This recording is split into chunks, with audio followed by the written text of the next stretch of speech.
आज से कुछ दिन पहले एक रिपोर्ट पब्लिश हुई जिसमें लिखा था कि नासा ने एक ऐसा ब्लैक होल फाइंड कर लिया है जिससे हमारी जमीन खत्म हो सकती है। कायनात में हर गैलेक्सी के सेंटर में एक ब्लैक होल मौजूद होता है जिसे सुपर मैसिव ब्लैक होल कहते हैं। इस ब्लैक होल की ग्रेविटी की वजह से उस गैलेक्सी की हर चीज उसके गिर्द चक्कर लगाती है और जब वो ब्लैक होल किसी चीज को अपनी तरफ खींचकर निगल लेता है तो उसके गिर्द एक डिस्क बन जाती है जिसे एक्रेशन डिस्क कहते हैं। इसी डिस्क की वजह से खला में किसी ब्लैक होल को देखा जा सकता है। 2019 में साइंसदानों ने एक ब्लैक होल की तस्वीर खींची जिसको आप स्क्रीन पर देख सकते हैं। इस तस्वीर में आप उसकी एक्रेशन डिस्क को देख सकते हैं। अगर ये डिस्क ना होती तो हम उस ब्लैक होल को कभी ना देख पाते। नासा ने एक रिपोर्ट पब्लिश की जिसमें लिखा था कि उन्होंने एक ऐसा ब्लैक होल दरियाफ्त कर लिया है जिसका मास सूरज से करोड़ों गुना ज्यादा भारी है, लेकिन फिर भी वो ब्लैक होल दिखाई नहीं देता। यानी उस ब्लैक होल की एक्रेशन डिस्क नहीं है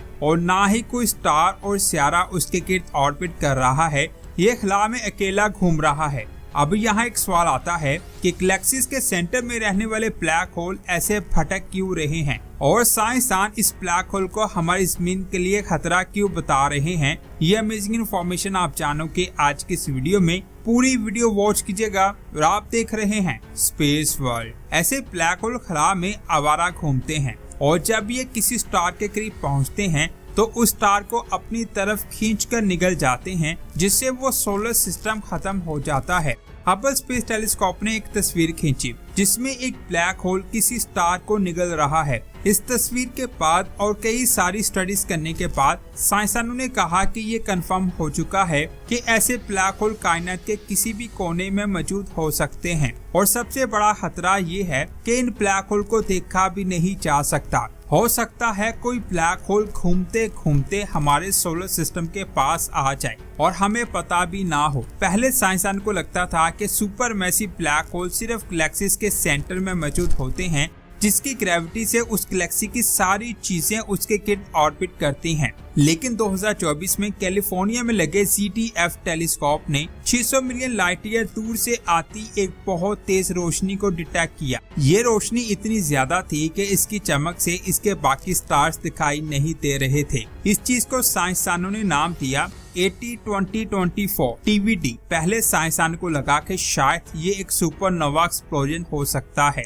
लेकिन बाद में उसमें ऐसे पैटर्न दिखाई देने लगे जिसको देखकर ऐसा बिल्कुल भी नहीं लग रहा था कि वहाँ कुछ सुपरनोवा एक्सप्लोजन हुआ है। जिसको देखकर साइंसदान समझ गए कि उस गैलेक्सी में मौजूद स्टार को किसी ब्लैक होल ने खत्म कर दिया है। जब कोई ब्लैक होल किसी स्टार को निगलने लगता है तो उस वक्त एक स्टार ब्लैक होल की ग्रेविटी को बर्दाश्त नहीं कर पाता जिसकी वजह से वो फट जाता है, जिसके बाद उसकी अंदर से बहुत तेज रोशनी निकलती है। लेकिन नासा को सबसे अजीब बात इसकी लोकेशन लगी। ये इवेंट बहुत कम होते हैं। 1990 में पहली बार ऐसे इवेंट को ऑब्जर्व किया गया। उसके बाद से ऐसे इवेंट को फाइंड करने की कोशिश शुरू कर दी गई। ज्यादातर ये इवेंट गैलेक्सी के सेंटर में होते हैं क्योंकि वहाँ पर सुपर मैसिव ब्लैक होल। लेकिन 80-20-24 TVD का जो धमाका हुआ था वो गैलेक्सी के सेंटर में नहीं बल्कि गैलेक्सी के सेंटर से 2600 लाइट ईयर दूर एक खाली रीजन में हुआ था। नासा समझ चुका था कि यहाँ कोई बड़ी चीज छुपी है,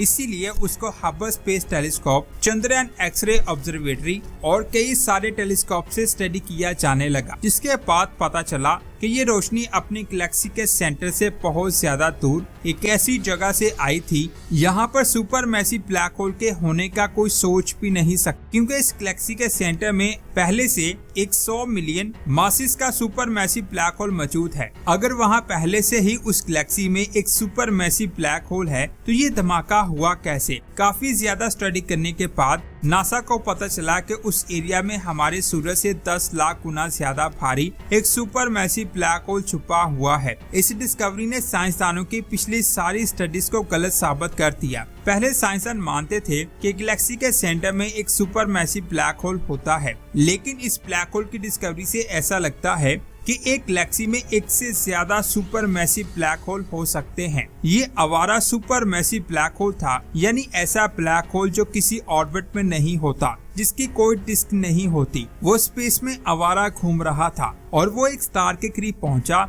और उससे निकलने लगा, जिसकी तस्वीर को आप स्क्रीन पर देख सकते हैं। इस डिस्कवरी ने पूरी दुनिया में तहलका मचा दिया। जिस बात पर पहले साइंसदान यकीन रखते थे कि गैलेक्सी में एक सुपर मैसिव ब्लैक होल होता है, वो यकीन अब चेंज हो रहा था। अब यहाँ सवाल आता है, ऐसे एक गैलेक्सी में और कितने ब्लैक होल आवारा घूम रहे हैं? क्या हमारी गैलेक्सी में भी ऐसा कोई ब्लैक होल छुपा हुआ है? इस चीज के बारे में जानने से पहले बात करते हैं कि उस गैलेक्सी में वो ब्लैक होल आया कहाँ से। इसका जवाब एक सिमुलेशन से दिया गया। उस सिमुलेशन में दिखाया गया था कि जब दो गैलेक्सीज आपस में टकराती हैं तो अक्सर उनके सेंटर में मौजूद ब्लैक होल्स आपस में मर्ज हो जाते हैं, लेकिन कई बार टकराव इतना पावरफुल होता है कि एक ब्लैक होल को ग्रेविटेशनल पुश लगता है, जिसकी वजह से वो गैलेक्सी के किनारे पर चला जाता है, जिसकी वजह से उस गैलेक्सी में एक से ज्यादा सुपर मैसिव ब्लैक होल हो सकते हैं। उनमें एक सेंटर में रहता है और बाकी आवारा घूमते रहते हैं। पहले इस थ्योरी को इग्नोर किया गया,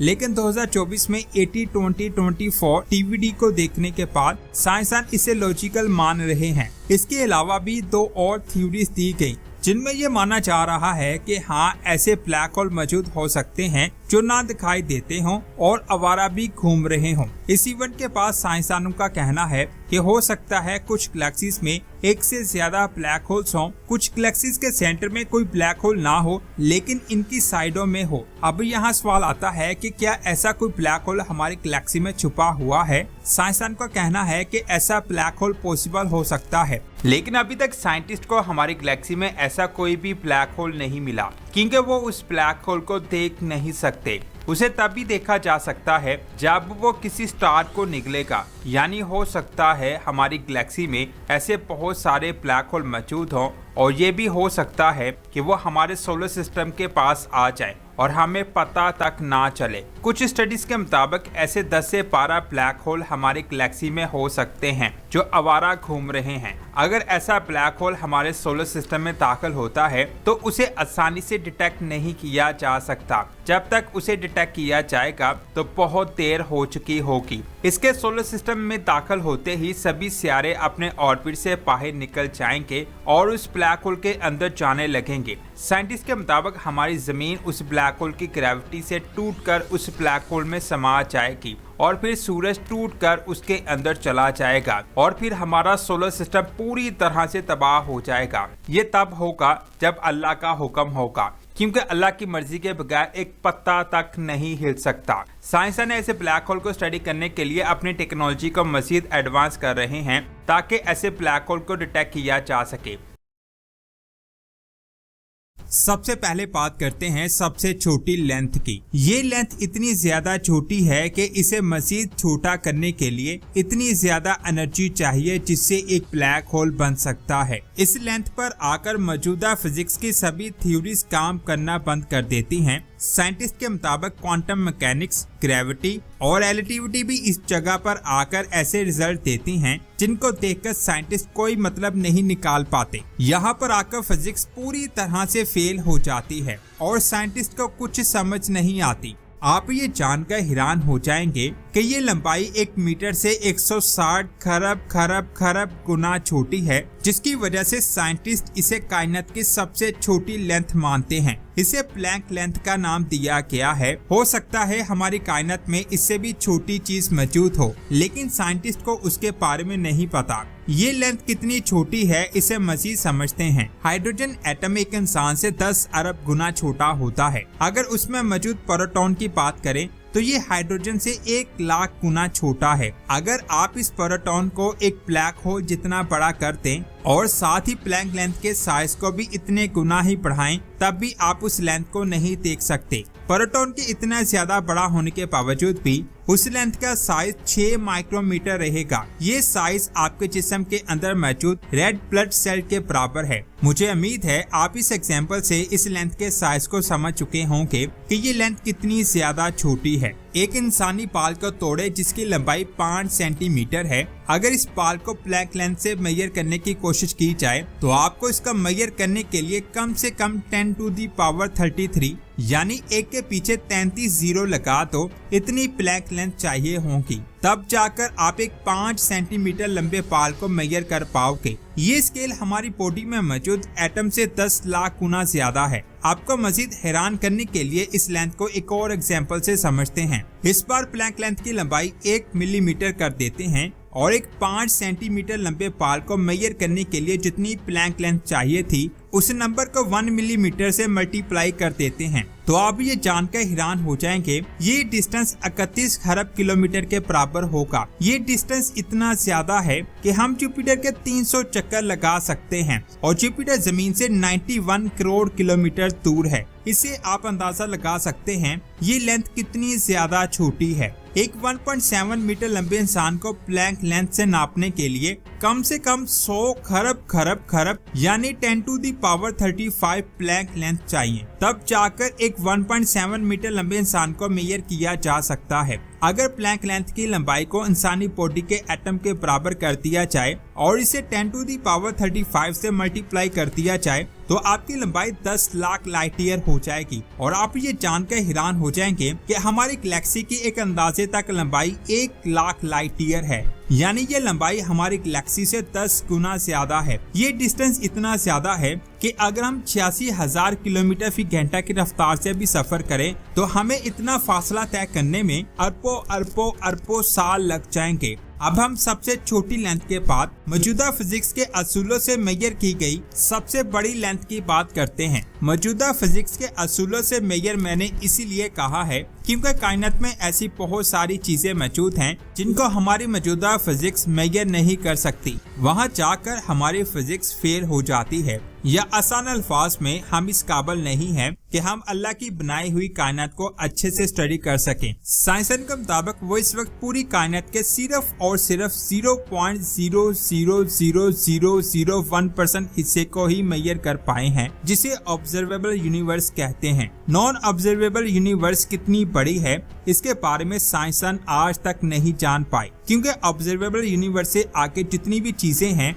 उनकी रोशनी हम तक पहुंच नहीं पाई। इसीलिए साइंसदान कायनात के उस हिस्से को देख नहीं पाए, जिसकी वजह से साइंसदानों ने ऑब्जर्वेबल यूनिवर्स की लेंथ को ही सबसे बड़ी लेंथ माना, क्योंकि इस हिस्से में मौजूदा फिजिक्स काम करती है। इस हिस्से से बाहर हम नहीं देख सकते, हम तब ही देख पाएंगे जब अल्लाह का हुक्म होगा। ऑब्जर्वेबल यूनिवर्स का साइज 93 बिलियन लाइट ईयर है। इस साइज में इतनी सारी गैलेक्सीज मौजूद हैं जितने हमारी जमीन पर रेत के जर्रे नहीं हैं। लेकिन कुछ साइंसदान के मुताबिक हमारी ऑब्जर्वेबल यूनिवर्स इससे भी ज्यादा बड़ी हो सकती है। साइंसदान के मुताबिक अगर बिग बैंग के वक्त कायनात के फैलाव की स्पीड आज की कैलकुलेटेड स्पीड से ज्यादा थी तो observable universe 93 billion light year से भी कई गुना ज्यादा फैल चुकी होगी। एक अंदाज के मुताबिक इसका साइज 1000 अरब लाइट ईयर होगा। ये साइज मौजूदा ऑब्जर्वेबल यूनिवर्स के साइज से 10 अरब गुना ज्यादा है, यानी इतने साइज में मौजूदा 10 अरब ऑब्जर्वेबल यूनिवर्स आ जाएंगी। इसको इंसानी स्केल पर समझते हैं। अगर ऑब्जर्वेबल यूनिवर्स का साइज एक फुटबॉल के बराबर माना जाए तो इस हिसाब से नई कैलकुलेटेड यूनिवर्स की लंबाई 22 लाख किलोमीटर होगी, यानी नई कैलकुलेटेड यूनिवर्स का साइज सूरज से भी 1.5 गुना ज्यादा होगा। और जरा सोचिए, कायनात के जिस हिस्से का साइंटिस्ट को पता ही नहीं है वो कितना बड़ा होगा, लेकिन साइंसदानों ने उस कायनात के साइज का एक नंबर दिया है। साइंसदान के मुताबिक अगर इन्फ्लेशन लगातार होता रहता है और हमारी कायनात हर डायरेक्शन में फैलती रहती है, वो कभी नहीं रुकती, तो इस स्पेस पर पूरी कायनात का साइज इतने लाइट ईयर्स के बराबर हो सकता है। ये साइंटिस्ट का एक अंदाजा है। हकीकत में हमारी कायनात कितनी बड़ी है इसका इल्म सिर्फ अल्लाह के पास है। अगर बात करें इस नंबर की तो ये नंबर ही हमारी सोच से बाहर है। इसमें इतने जीरो शामिल हैं कि इनको हर एक एटम पर 1 करोड़ बार भी लिखा जाए तब भी आप इसका 1% भी कायनात में नहीं लिख सकते। इसे समझने के लिए इस नंबर को देखें। इसमें सबसे पहले हम 10 टू दी पावर 122 पर जाएं तो इसमें 122 जीरो हैं। इसके बाद अगर हम 10 टू दी पावर 122 पर जाएं तो इस नंबर को लिखने के लिए हमें 10 टू दी पावर 122 जीरो लगाने होंगे, यानी एक के पीछे 1 लाख करोड़ खरब खरब खरब खरब खरब खरब खरब खरब खरब खरब खरब खरब खरब खरब खरब खरब खरब खरब 0। ये नंबर इतना बड़ा है कि इसे कायनात में नहीं लिखा जा सकता। इसके बाद अगर हम 10 to the power 10 to the power 10 to the power 122 को देखें तो हम जितने भी एडवांस हो जाए, जितनी भी टेक्नोलॉजी हमारे पास आ जाए, तब भी हम इस नंबर को नहीं लिख सकते। ये नंबर हमारी सोच से भी बाहर है, इसे किसी भी मशीन पर नहीं लिखा जा सकता। अल्लाहू अकबर, ये बहुत बड़ा नंबर है, इसे सिर्फ ऐसे ही लिखा जा सकता है। ये तो साइंटिस्ट का एक अंदाजा है। असल में हमारी कायनात कितनी बड़ी है इसके बारे में सिर्फ अल्लाह को ही पता है, और बेशक वो कायनात इस नंबर से भी कई गुना गुना गुना गुना ज्यादा बड़ी है। ये साइज इतना ज्यादा बड़ा है कि हम कभी भी इसे मेजर नहीं कर सकते। इसीलिए साइंसदानों ने मौजूदा ऑब्जर्वेबल यूनिवर्स की लेंथ को ही ऑब्जर्वेबल यूनिवर्स की सबसे बड़ी लेंथ कहा है। साइंटिस्ट के मुताबिक हमारी कायनात के अलावा भी, यानी पूरी कायनात के अलावा जिसमें ऑब्जर्वेबल यूनिवर्स भी आती हैं, कई और कायनातें हो सकती हैं जिनको मल्टीवर्स का नाम दिया गया है। और कुरान पाक में 7 आसमानों का जिक्र आया है। आप सल्लल्लाहु अलैहि वसल्लम ने इन 7 आसमानों के साइज के बारे में इरशाद फरमाया है। मैं हदीस का मफहूम आपको बताऊंगा। आप सल्लल्लाहु अलैहि वसल्लम ने इरशाद फरमाया कि पहला आसमान दूसरे आसमान के सामने ऐसा है जैसे सहरा में एक अंगूठी, और दूसरा आसमान भी तीसरे आसमान के सामने ऐसे है जैसे सहरा में एक अंगूठी। इसी तरह बाकी आसमान भी एक दूसरे से ऐसे ही पड़े हैं। फिर अल्लाह का अर्श आता है जो इन सभी आसमानों से बहुत बहुत बहुत ज्यादा बड़ा है, और मेरा अल्लाह हर चीज से बड़ा है। अल्लाहू अकबर। अल्लाह ने इंसान की सोच की एक लिमिट रखी है, और इंसान उसी लिमिट में रहते हुए चीजों को देखता है।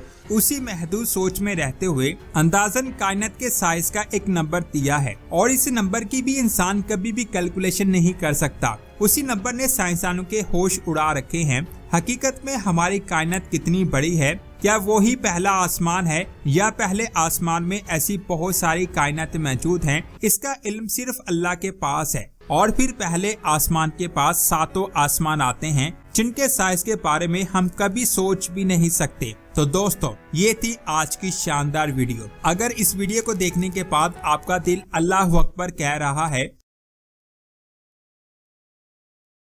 इस वीडियो को लाइक और शेयर करने का मैं नहीं कहूँगा। अगर आपका दिल करे लाइक और शेयर कर दें, वरना आपकी मर्जी। ऐसे ही वीडियो को देखने के लिए हमारे चैनल को सब्सक्राइब करके बेल आइकन को प्रेस करें। मिलते हैं एक और शानदार वीडियो में। अपना बहुत सारा ख्याल रखें। अल्लाह हाफिज।